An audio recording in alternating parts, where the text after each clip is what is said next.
pala ako. Ay, ang ganda.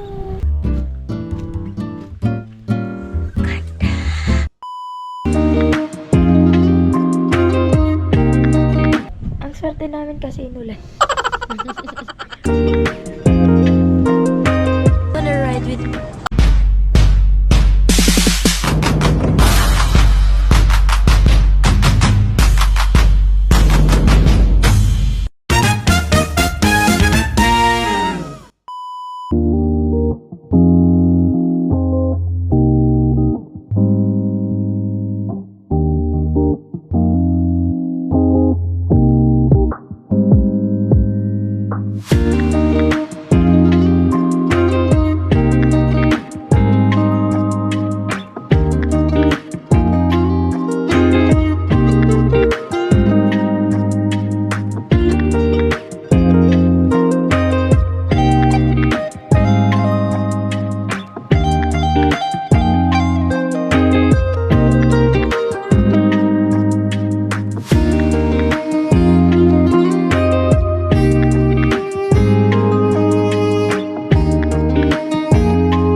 Pangit ko na.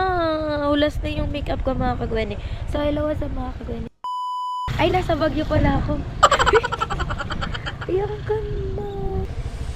Wait lang, gilid tayo. Baka masagasaan tayo mga kagwani.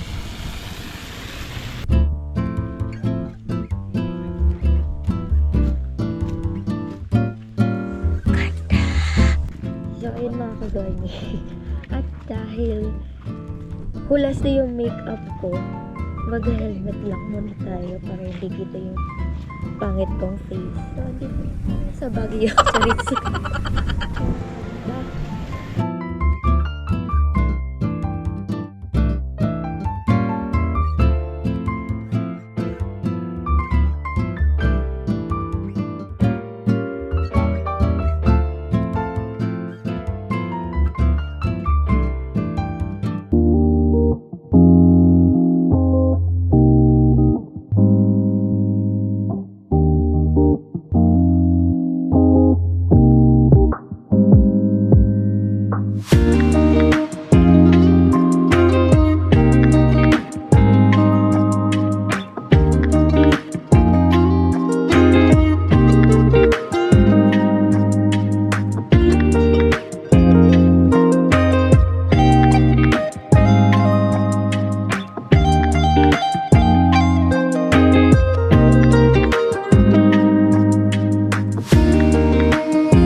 moments later.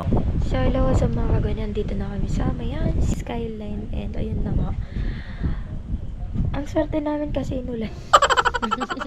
Pero maganda kasi parang nasa Baguio kami. Ayun mga kagwani. Look.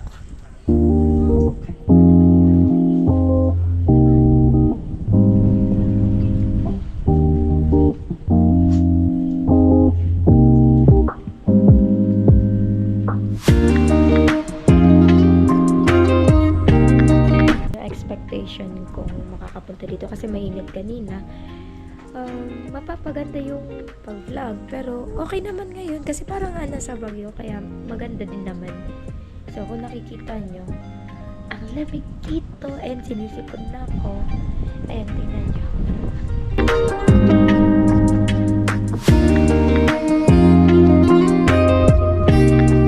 Hindi masyadong kita si paligid kasi yun na maambon na. And short lang. Ang lamig naman kasi ay kamotor lang kasi kami. And ito, may nakita kami dito mga nakakotse. Sarte na lang yung mga naka-car kasi yun na nga, hindi sila mababasa. How about kami? Ayan, basang-basa ako mga kagwenny ngayon. And wala akong dalang pampalit. Kasi yun na nga yung sinasabi ko. Kanina, mainit. Unexpected yung pag-ulan. I think babalik ako dito mga kabeni, pero makikiramdam muna tayo kung uulan pa or hindi. Sana sa susunod na pagbalik ko dito, mainit para makita nyo yung kagandahan dito sa may horn. Yun yan. So, para di masayang yung pagpunta natin, mag-picture taking tayo dito mga kabeni. So, arat na.